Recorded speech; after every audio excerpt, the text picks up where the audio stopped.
Paano kung makatagpo ka ng time traveler? Naglalakad ka papunta sa trabaho mo nang bigla na lang may tumawag sa iyong lalaki. Hindi ka pa naman malilate kaya nilapitan mo.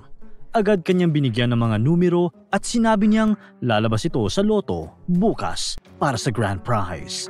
Tumawa ka na lang at lumakad. Kinaumagahan nang binuksan mo ang TV, nagulat ka sa iyong nakita. Tama ang lalaki. Bawat numerong binigay niya ang siyang lumabas. Agad mo siyang hinanap at tinanong kung paano niya nahulaan yun. Nagulat ka sa kanyang sagot. Alam ko ang mangyayari bukas dahil mula ako sa hinaharap. Anong gagawin mo? Magandang tanong yan, di ba? Paano nga ba kung nakatagpo ka ng time traveler?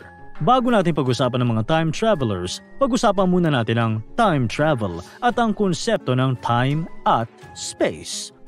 Ayon kay Albert Einstein, ang space ay isang three-dimensional spectrum na nagbibigay sa atin ng haba, lapad at taas. Ang time naman para kay Einstein ang pang-apat na dimension na siyang nagbibigay sa atin ng direksyon. Sa kanyang theory of relativity, kahit magkaiba ang dalawang konseptong ito, konektado sila sa isa't isa at tinawag niya itong space-time continuum. Ano nga ba ang space-time continuum? Simple lang. Base sa konseptong ito, kapag gumagalaw ka sa isa, naaapektuhan din ang isa. Sa madaling salita, kapag gumagalaw ka sa space, naaapektuhan ang time at naaapektuhan din ang space base sa oras ng paggalaw mo.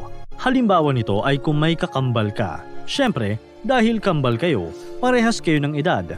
Pero kung isasakay ang kambal mo sa isang rocket ship na nagta-travel sa bilis ng speed of light, habang ikaw ay nasa Earth pa rin, magkakaroon ng diferensya ang edad nyo.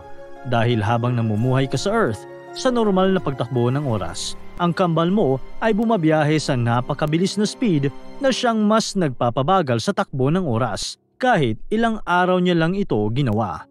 Pagbalik niya sa Earth, magiging mas matanda ka na sa kanya. Sa katunayan, pag nag-travel ka sa bilis ng 99% ng speed of light sa loob ng isang taon, 223 years na ang lumipas pagbalik mo sa Earth. At lingid sa kaalaman ng marami, nangyayari ito sa totoong buhay sa mga astronauts sa International Space Station. Dahil sa gravity doon, nakakagalaw lamang sila ng 8 kilometers per second. At dahil sa bagal ng paggalaw na ito, mas mabagal din kumpara sa mga nasa Earth ang kanilang pagtanda. Ito mismo ang nangyari sa astronaut na si Scott Kelly noong nagpunta siya ng space sa loob ng 1.5 taon. Pagdating niya sa Earth, mas naging bata siya kaysa sa kanyang kambal ng 5 milliseconds. Hindi ganoong katindi pero gumagana pa rin. Isa pang posibleng paraan nito ay kung malapit ka sa isang bagay na may napakalaking gravity. Ayon kay Einstein, ang space-time continuum ay naaapektuhan ng gravity. Kaya kung malapit ka sa isang black hole na tulad ng Sagittarius A, mararanasan mo na ang oras ay tumatakbo ng mas mabagal kumpara sa oras na nararanasan ng mga tao sa Earth. Yan ay kung gusto mong mag-travel sa hinaharap. Pero, paano kung gusto mong bumalik sa nakaraan? May ilang ekspertong naniniwala na posible naman ang time travel dahil pwede mong gamitin ang mga wormholes at bridge sa space-time continuum. Ang bridges at wormholes na ito ang magkokonekta sa mga oras at lugar na gusto mong puntahan. Yun nga lang, napakaliit lang ng mga ito at microscopic pa nga sa katunayan kaya hindi kakasya ang tao. At kung kakasya man, kailangan ding makaimbento ng paraan na makabiyahe dito sa napakabilis na speed dahil madali lang din itong mag-collapse. Gayunpaman, sa mga nakaraang taon, may ilan talagang nagpakilala bilang time travelers. Noong 2020 lamang, lumabas sa TV ang isang lalaki sa pangalang Oren. Ayon sa kanya, isa siyang cyborg, kalahating tao at kalahating robot na mula pa sa taong 2050. Nagpunta umano siya sa kasalukuyan upang iligtas ang humanity na nakakulong sa isang computer simulation. Upang mas patunayan pa ito, nagpredict siya ng mga mangyayari sa hinaharap.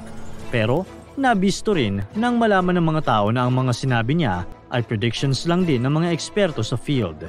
Hindi rin nagpahuli si Adam Arkin na nagpakilala noong 2019. Sa isang interview niyang matatagpuan sa YouTube, si Arkin ay mula sa taong 2045 at bumalik siya sa kasalukuyan upang ipaalam sa mga tao na ang panghuling presidente ng US ay ang apo ng dating kilalang activist na si Martin Luther King III, si Yolanda Renee King. Noong sinabi ito ni Adam, 8 taon pa lamang si Yolanda. Bago pa si Arkin at si Oren, may kwento-kwento din tungkol sa isa pang time traveler mula sa hinaharap. Kung isa kang time traveler mula sa hinaharap, anong una mong gagawin? Siyempre, sagot ng karamihan ay humanap ng paraan na dumami ang pera. At ito mismo ang nangyari kay Andrew Carlson. Nag-invest siya ng $800 o 47,000 pesos sa stock exchange at kumita ng $350 million o mahigit sa 20 billion pesos mula dito. Maliban dyan, nanalo rin ng malaking jackpot sa loto si Carlson na siyang naging rason kung bakit naghinala ang Securities Commission sa kanya. Kaya naman, inimbestigahan siya ng FBI at noong tinanong siya kung paano niya ginawa yun, nagulat sila sa kanyang sagot. Kalmado lang niyang sinabi na mula siya sa taong 2256 at siya ay isang time traveler. Noong una, tinawanan lang siya ng mga FBI. Pero noong naghanap sila ng mga information tungkol kay Carlson, wala silang makita. Tila bigla lang siyang lumitaw sa kasalukuyan at kumita ng napakaraming pera. Nang nalaman ito ng publiko, agad na sumikat ang pangalan ni Carlson. Pero noong tinanong na ng mga journalist ang FBI, sinabi nila na hindi pala totoo si Andrew Carlson at peke ang kanyang kwento. Ang kwento ni Andrew Carlson ay mula sa isang website na kilala para sa mga fake news na nilalabas nito. Gayunpaman, may ilan pa ring naniniwala sa kanyang kwento.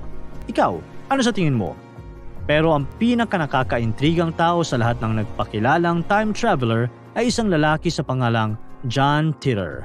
Nakilala ang pangalan niya matapos ang isang post sa Time Travel Institute forum sa internet noong 2000. Nagpakilala si John bilang isang sundalo mula sa taong 2036. Ayon sa kanya, bumalik lamang siya sa 2000 dahil gusto niyang bumisita sa pamilya at may aasikasuhing ibang bagay. Pero ang pinagkaiba ni Titor sa iba, nagbigay siya ng detalye tungkol sa kanyang ginamit na time machine. Ayon sa kanya, may 2 magnetic housing units ang time machine para sa 2 micro-singularities na siyang nagmamanipulate ng gravity. May cooling at x-ray din ito para hindi masyadong uminit ang makina. At higit sa lahat, may sensors din ito upang ilock ang machine at ang time traveler sa tamang lugar at oras. Pero ang tanong, paano mo nga ba papatunayang time traveler ka? At anong mga patunay ang pwede mong ibigay upang maniwala ang mga tao? Nakita na natin ang ginawa ng mga nagpakilalang time travelers. Ang pinakakaraniwan sa lahat ay ang pag-predict sa mangyayari sa hinaharap. Pero pwede namang tsumamba dyan o gaya ng ginawa ni Oren na gayahin lamang ang mga predictions ng mga eksperto. Isa ring pwedeng gawin ay ang magpakita ng kakaibang gadget na hindi pa naimbento sa kasalukuyan. Yun din ang ginawa ni Titor.